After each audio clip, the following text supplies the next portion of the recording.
చెప్పేది వినడానికి అందరూ సిద్ధంగా ఉన్నారా? So yes, requesting sir to please speak. క్షమించాలి, నేను పోడియం లేకపోతే మాట్లాడే పరిస్థితిలోకి వచ్చేసాను. అందరికీ పాత్రికేయ ముఖ్య మీడియా ఫ్రెండ్స్, పాత్రికేయ సోదరులందరికీ, each and every eminent senior journalist, for all of you my heartfelt apologies for getting delayed.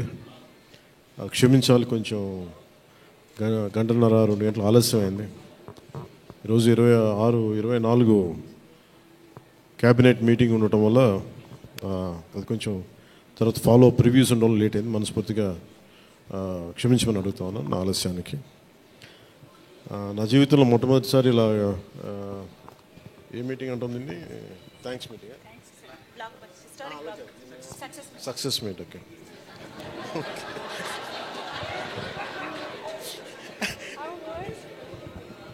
కొంచెం పక్క సరిపడు, కొంచెం పక్క సార్, అట్లా చాలు చాలు చాలు చాలు, ఏం లేదు అంటే. Thank you. మీరు వెళ్ళిపోండి. అంటే సక్సెస్ మీట్ ఇవన్నీ నాకు అలవాటు లేవు, ఫిల్మ్ ప్రమోషన్స్ ఇవన్నీ. నాకు ఎలా అనిపించింది అంటే, ఈ సినిమా వచ్చినప్పుడు పొద్దున్నే మాట్లాడుతున్న క్యాబినెట్లో అంతా పంచాయతీరాజ్ శాఖ గురించి మాట్లాడుతున్నాం. ఏవో ఆ పనులు ఈ పనులు ఉంటే, ఒక పంచాయతీరాజ్ డిప్యూటీ సీఎంతో ఉండి పంచాయతీరాజ్ శాఖ నిర్వహిస్తూ ఉంటాను, ఆఫ్కోర్స్ ఫారెస్ట్ అండ్ ఎన్వైరన్మెంట్తో పాటు. సో పంచాయతీరాజ్ శాఖ మంత్రిగా ఉంటూ కేవలం నేను పంచాయతీల వరకే పరిమితం అనుకున్నాను, కానీ సినిమా పంచాయతీలు కూడా చేసి మరి రిలీజ్ చేయాల్సి వస్తుంది నేను ఎప్పుడు అనుకోవాలా. అంటే నాకు ఎందుకు అనిపించిందంటే, నా లైఫ్ టైంలో ఎప్పుడు కూడా నాకు ఏది తేలిగ్గా దొరకలా. ఒక చిన్నపాటి అచీవ్మెంట్ కావచ్చు, ఒక నేర్చుకోవడం కావచ్చు, మేబీ అందరికీ ఇదే ఉంటుందేమో నాకు తెలియదు, కానీ నాకు ఏది కూడా ఏమంటుందని వడ్డించిన విస్తరి కాదు నా జీవితం. ఇప్పుడు అన్నీ కింద పడి ఇన్నాళ్ళకి పోనీ మనం డిప్యూటీ సీఎం అయ్యాం, సినిమా అలా రిలీజ్ అవ్వాలి కదా అని 70 రిలీజ్ అవ్వాలి. ఎంత అంటే ఎన్ని ఇబ్బందులు పడాలి, పంచాయతీలు చేయాలి, ఇవన్నీ చేస్తే నాకు ఒకసారి అలసట వచ్చేస్తాయి. నిద్రలేదు గత వారం రోజులుగా. నా జీవితంలో అది నేను ఆల్మోస్ట్ ఫిల్మ్ ఇండస్ట్రీకి వచ్చి almost close to 28 to 29 years. ఇన్ని సంవత్సరాలు మాట్లాడిన దాంట్లో మొన్న 2 days ఈ సినిమా గురించి మాట్లాడిన దాంట్లో కనీసం 10% కూడా మాట్లాడి లాస్ట్ 28 yearsలో. అంటే నాకు ఒక్కోసారి అనిపిస్తుంది, అసలు సినిమా ఎవరితో మాట్లాడకూడదు, ఒంటరిగా ఉండాలనుకున్నానేమో. నన్ను ఇలా పబ్లిక్ లైఫ్లోకి వచ్చాం. అసలు సక్సెస్లకి లేదా అన్నిటికీ అతీతంగా ఉండాలనుకుంటే నాకు భగవంతుడు నా చేత ఎలా చేయించాడంటే, కూర్చోబెట్టి నీ సినిమా నువ్వు కూడా ప్రమోట్ చేసుకునే పరిస్థితికి తీసుకొచ్చాను నేను. ఇది నాకు చాలా ముందస్తుగా చాలా ఆనందాన్ని ఇచ్చింది, ఒక బాధ్యత తీసుకోవటం. సినిమా సక్సెస్లు ఇవి ఎట్లా ఉంటాయి, రికార్డ్స్ ఇవన్నీ నాకు నిజంగా తెలియదు. నేను ఎందుకంటే అవి ఎప్పుడు తలకెక్కించుకోను కూడా. అది మంచి ఉన్నాయి, దాంట్లో పోయినవి ఉన్నాయి, హిట్ అయినవి ఉన్నాయి. ఇప్పుడు ఈరోజు ఈ సక్సెస్ కానీ ఇవన్నీ ఇది ఏ స్థాయి ఎలా అనేది నాకు నిజంగా తెలీదు యాజ్ టైమ్ అన్ఫోల్డ్స్. కానీ ఒకటేమనిపించిందంటే, ఫర్ ఏ వర్క్ అయినా సరే there is always a room for improvement. Definitely that will be considered, that will be taken forward and so. నాకు ప్రత్యేకించి క్రిష్ గారు కానీ మన ఏం రత్న గారు కానీ సబ్జెక్ట్ తీసుకొచ్చినప్పుడు నాకు ఒకటే అనిపించింది, ఇది ఎలా చేయగలం. ఎందుకంటే పీరియడ్ ఫిల్మ్ నాకు ఎప్పుడూ డౌట్, నాకు బేసిక్ అంటే ఎలా చేయగలం, ఎలా సాధించగలం అంటే they came out with good concept. కొంత గుడ్ ఆర్ట్ డైరెక్ట్ని తీసుకున్నారు, మన తోట తరుణి గారిని ఇనిషియేట్ చేశారు. ఎఫెక్ట్స్ ఎలా వస్తాయి అనేది, the might be some glitches, I don't as అంటే వింటా ఉంటే నాకు అనిపించింది గ్లిచెస్ ఉండొచ్చు, it will be corrected, that's not an issue. కాకపోతే ఏంటంటే మోర్ దెన్ ఎఫెక్ట్స్ వీటన్నిటికంటే కూడా ఒక emotional engagement to A story. మనం ఒక సినిమాకి వెళ్ళినప్పుడు మనకు గుర్తుండిపోయేది ఏవి ఎలా ఉన్నాయని కంటే కూడా what do we carry in our heart. మన గుండెల్లో మనం ఏం తీసుకొస్తాం, ఏ జ్ఞాపకాన్ని పట్టుకొస్తాం, ఏ ఎమోషన్ని తిరిగి ఇంటికి తీసుకొస్తాం అనుకుంటే, నాకు ఒకటే ఈ సినిమా నేను ఒప్పుకున్నప్పుడు నాకు ఏమనిపించిందంటే, ఇది మొఘల్కి సంబంధించింది. మన చిన్నప్పటి నుంచి స్కూల్స్లో చదువుకున్నప్పుడు always we hear about how Akbar is great, how Shahjahan is by creating Taj Mahal, how what an artistic personality, what an artistic emperor, what an aesthetic sensibilities on emperor. When it comes to Aurangzeb, what a pious religious man. He never used to take anything from his own kingdom. Always he used to earn his own bread by stitching topis and also something like making some dharmic granths. ఎప్పుడు మాట్లాడారు కానీ but the darker side మన చిన్న line ఉంటుంది. ఎప్పుడు నేను చిన్నప్పుడు స్కూల్లో మన సోషల్ టెక్స్ట్ బుక్లు చదువుకున్నప్పుడు జిజియా గురించి ఒక చిన్న simple line used to be there. That's it. He levied jizya on Hindus అని. ఈ సినిమా చేస్తున్నప్పుడు నాకు అది గుర్తొచ్చింది. ఒరిజినల్గా ఈ కథ చేసేటప్పుడు సింపుల్ లైక్ ఎనీ ఇమిగ్రేషన్, మన ఎయిర్పోర్ట్కి వెళ్తే ఇమిగ్రేషన్ ఎలా ఉంటుందో అలాగే కైండ్ ఆఫ్ ఇమిగ్రేషన్ అది. హిందూగా ఉంటాం, ముస్లింగా ఉంటాం అంటే లేదా వెళ్ళిపోయి హిందూ లైక్ బొట్టు పెట్టుకుని ట్యాక్స్ పే చేసి వెళ్ళిపోతారు అంతే. That's a sequence. So once they producer and Krish garu have decided and Jyothi Krishna garu have decided it should be 2 parts.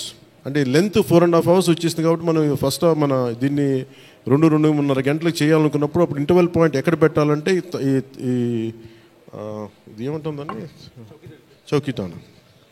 ఈ చౌకీటానా దగ్గర ఆగిపోయింది. సో అక్కడి నుంచి దాన్ని నాకు చేస్తున్నప్పుడు నాకేమనిపించిందంటే వీ కెనాట్ అండూ హిస్టరీని అండూ చేయలేం, కానీ can we address the past mistakes of the history. We are not questioning about the Akbar's greatness. We are not questioning the Shah Jahan's aesthetic values. We are not questioning the Aurangzeb's commitment to his religion. There's nothing wrong in it. But we should also parallelly talk about his tyranny, his tyrannical attitude, his approach towards Hindus in those times. అంటే కాన్స్టెంట్గా మనం ఎప్పుడు కూడా Akbar the great అని వింటాం, కానీ Krishnadevaraya the great అని విన్నాం, రాణి రుద్రమదేవి ద గ్రేట్ అని విన్నాం. I don't know why conveniently our historians conveniently they made it in such way only it confine to only Mughal emperors. తిప్పి కొడితే Mughals rule only for 200+ years, వెరాజ్ చాళుక్యాస్, వెరాజ్ పల్లవాస్, ఇక మన ఇన్ కాకతీయాస్, విజయనగర సామ్రాజ్యం హండ్రెడ్స్ ఆఫ్ ఇయర్స్. కానీ ఎందుకు అది వాడి మన హిస్టరీ రాసిన వాళ్ళు మన రాజుల పైన చిన్న చూపు చూశారని చెప్పచ్చు. They belittle rest of the dynasties when compared to Mughals. ఇది ఎక్కడో back in my mind it used to be there. So when you could convey the greatness of an Akbar, when you say that how committed religious man Aurangzeb was, so why can't we talk about jizya? It's always interesting. And no, being a Hindu land, ఇది నేను హిందూగా ఉండాలి, నువ్వు జిజియా నువ్వు పన్ను pay చేయాలన్న కాన్సెప్ట్ని ఎవరు దాన్ని ముట్టుకోలేదు, భయపడ్డారేమో లేదా సెన్సిటివ్గా ఫీల్ అయ్యారేమో. బట్ నాది ఎప్పుడు కూడా టైట్ రోప్ వాక్. సో నాకు అనిపించింది దీన్ని ఎక్స్ప్లోర్ చేద్దామంటే చాలా సందర్భాల్లో కూడా ఏమైనా సమస్యలు వస్తాయా మనకి. ఎందుకంటే ఇప్పుడు ఔరంగజేబ్ చేసి వెళ్ళిపోయినా కానీ ఇంకా మన వాళ్ళంతా ఇంకా సెన్సిటివ్గా ఉంటారు ఏంటో మరి. ఔరంగజేబ్ చచ్చిపోయి చాలా రోజులైంది, శతాబ్దాలు అయిపోయింది, కానీ ఔరంగజేబ్ గురించి మాట్లాడగానే ప్రతి ఒక్కరు సెన్సిటివ్గా ఫీల్ అయిపోతూ ఉంటారు. సో ఇది నాకేమనిపించింది, let me explore the darker side of Aurangzeb, especially when it comes to jizya.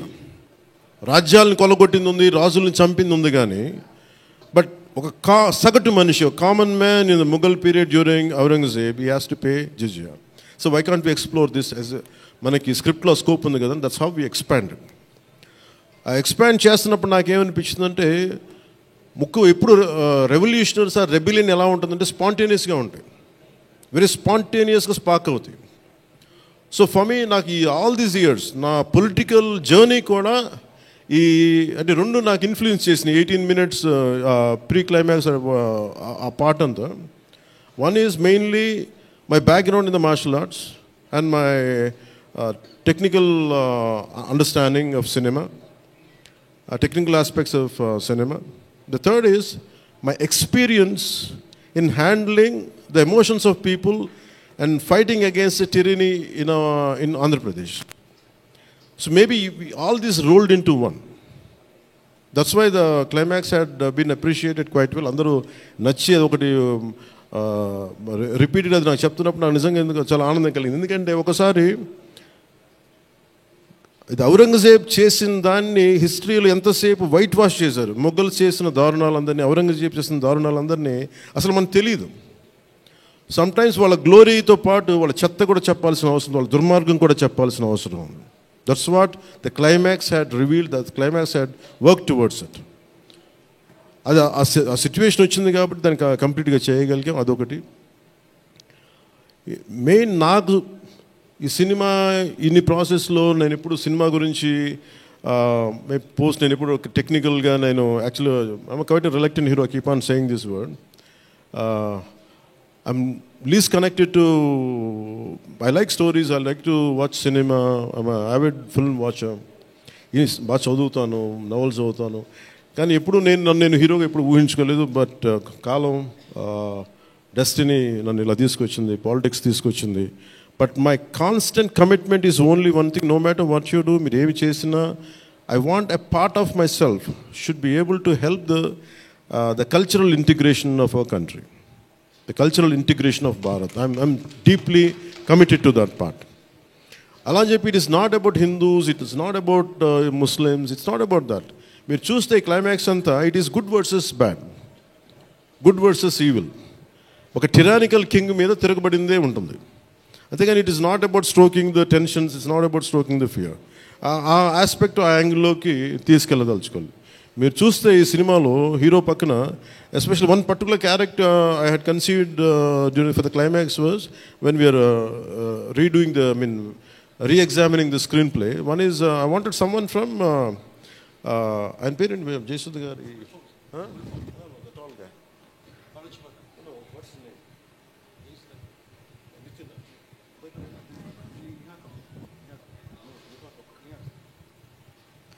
Jayasudha గారి అబ్బాయి Neha Kapoor acted as a man from frontier India, Balochistan నుంచి. సో అలాంటి క్యారెక్టర్స్ని తీసుకుని, ఎందుకంటే నాకు దట్ పర్టికులర్ క్యారెక్టర్ నేను అనుకున్నప్పుడు వాట్ కెన్ బి ఇన్క్లూడెడ్ అనుకున్నప్పుడు I have included that part is only from taking the inspiration from frontier Gandhi, Khan Abdul Gaffur ఖాన్ని థాట్లో పెట్టి. ఎందుకంటే సెకండ్ హాఫ్ చాలా ఎలాబరేట్గా ఉండేది కదా, దానికోసం నేను డిజైన్ చేసిన క్యారెక్టర్స్ ఫస్ట్ హాఫ్లో ఉంటే, but later it became part 1 part 2 అయ్యేటప్పటికి ఆ డీటెయిల్స్ లేటర్ సెకండ్ పార్ట్లో వస్తాయని చెప్పేసి దాన్ని ఎక్కువ రివీల్ చేయలేకపోయి ఈ పార్ట్ 1లో. అలాగే పార్ట్ 2 కూడా ఆల్మోస్ట్ ఒక 25 to 30% చేసాం. So that's where it stands. అది తొందరగా కూడా పార్ట్ 2 కూడా జరగాలని మనస్ఫూర్తిగా కోరుకుంటూ, అలాగే అసలు సినిమాని ఎట్లా ముందుకు తీసుకెళ్ళాలి, ఏమి చేద్దాం అంటే, నేను కంప్లీట్గా పొలిటికల్ ప్రాసెస్లో ఉండి నేను సినిమా రిలీజ్లు ఇవన్నీ నాకు నిజంగా తెలియదు, నేను పట్టించుకోవడం మానేశాను, చాలా సంవత్సరాలు అయిపోయింది. ఆ టైంలో రత్నం గారికి అండగా మైత్రి మూవీస్ నవీన్ గారు కానీ, రవి గారు కానీ, అలాగే విశ్వప్రసాద్ గారు కానీ, ఫ్యాక్టరీ మీడియా విశ్వప్రసాద్ గారు ముందుకు వచ్చి వచ్చి సహకరించినందుకు ఈ రిలీజ్కి మనస్ఫూర్తిగా వారికి నా ప్రత్యేక ధన్యవాదాలు తెలుపుకుంటా ఉన్నాను. ఎందుకంటే వారు లేకపోయింటే ఈ రోజున డెఫినెట్లీ ఈ రిలీజ్ చాలా కష్టమయ్యేది. ఇన్స్టెడ్ ఆఫ్ నా బ్యాక్గ్రౌండ్ ఉండి నేను డిప్యూటీ సీఎంగా ఉండి, కానీ సినిమా అనేది సినిమా, ఎందుకంటే ఫైనాన్షియల్ పార్ట్ ఇవన్నీ. బట్ ఫైనల్గా I thank all the financiers for supporting us, for all the whoever is concern regarding the labs కానీ, టెక్నికల్ ఎవరికైతే ఇవాళ వాళ్ళందరికీ కూడా పేరున సహకరించినందుకు మీ అందరికీ నా హృదయపూర్వక ధన్యవాదాలు. My heartful thanks to you all.